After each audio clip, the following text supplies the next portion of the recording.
Yes, our next speaker is Dr. Manish Singh from BBI Foundation, Calcutta, who is going to be telling us something very strategic, how to align our visual fields to our treatment pattern, preferred practice guidelines. On to you, doctor.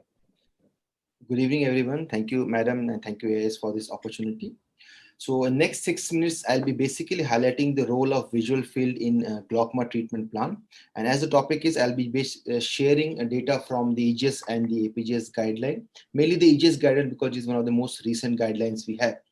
We have often seen that patients with glaucoma are treated with OCT alone, and EGS has very nicely mentioned that every patient with glaucoma should have a visual field test done because OCT of the disc or RNFL alone is not enough for diagnosing a glaucoma patient.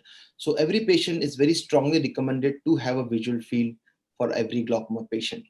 Regarding programs which should be used for these patients, in Humphrey, you can use a CETA Standard, CETA Fast, or CETA Faster. Goldman size 3 stimulus should be used with either a central 24-2 or 30-2.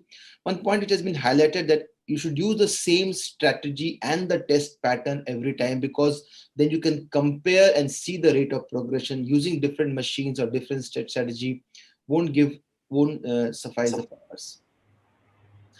Of late, there has been a lot of discussion about using 10-2 fields in patients where the visual field like 24-2 or 30-2 is normal, but the disc is extremely suspicious and 10-2 can be used to see the central field. What EGS has highlighted that in case you want to use a 10-2 in these cases, 10-2 field should be an addition to 24-2. We should not replace a 24-2 or a 30-2 with a 10-2 fields.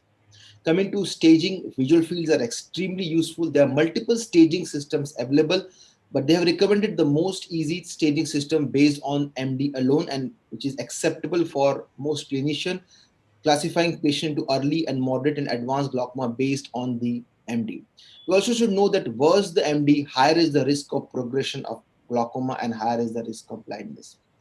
Based on the visual field, you can classify glaucoma and can also determine the target intraocular pressure. For example, early glaucoma aim for 20% reduction, moderate glaucoma 30% reduction, and in advanced glaucoma try to have an intraocular pressure in the early teens. We all know that target IOP is calculated based on multiple factors. Two important factors like the glaucoma damage and the rate of progression are determined using the visual field. Coming to rate of progression, it can be seen with OCT and visual field both, but fields still are the best tool for seeing the rate of progression. OCT analysis for progression cannot replace visual field at this moment because OCT progression again is not age corrected. So how many field we should do to see the rate of progression? Any newly diagnosed glaucoma patient, you should do a visual field 3 times per year for first 2 years. That is, you should do 6 fields in 2 years to get an idea about the rate of progression is slow or fast. If the rate of progression is slow, you can reduce the number of fields. Also, if it's an early disease, you can reduce the number of fields.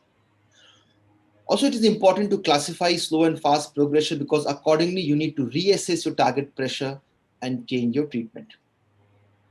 The various ways to detect rate of progression, we all know about the event and the trend analysis. The recent GPS software has both the event and trend analysis.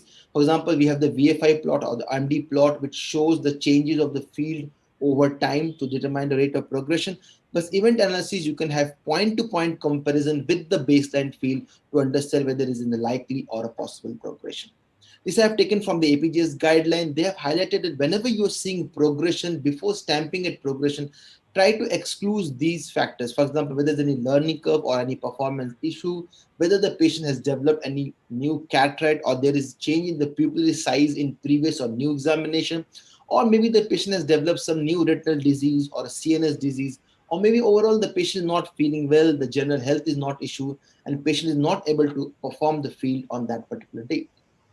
So as I was telling about the rate of progression, I give you two examples. Like there's a slope D and slope E. The D slope are the patient where the rate of progression is acceptable. They are not going to have any severe visual field loss in the lifetime. Although if you see the rate of progression in E, it's very, very rapid rate of progression. These patients, you need to be aggressive with your management and you can even consider going for surgery.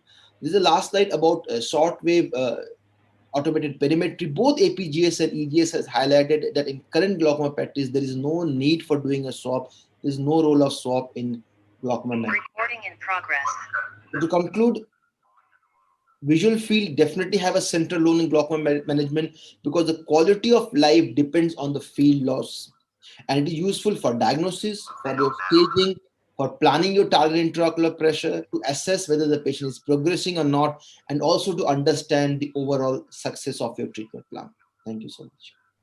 Thank you. Thank you very much. I'm going to ask Dr. Sunita Dobe to connect her slides. A very good talk, but I think I'll keep the questions only if we have enough time before the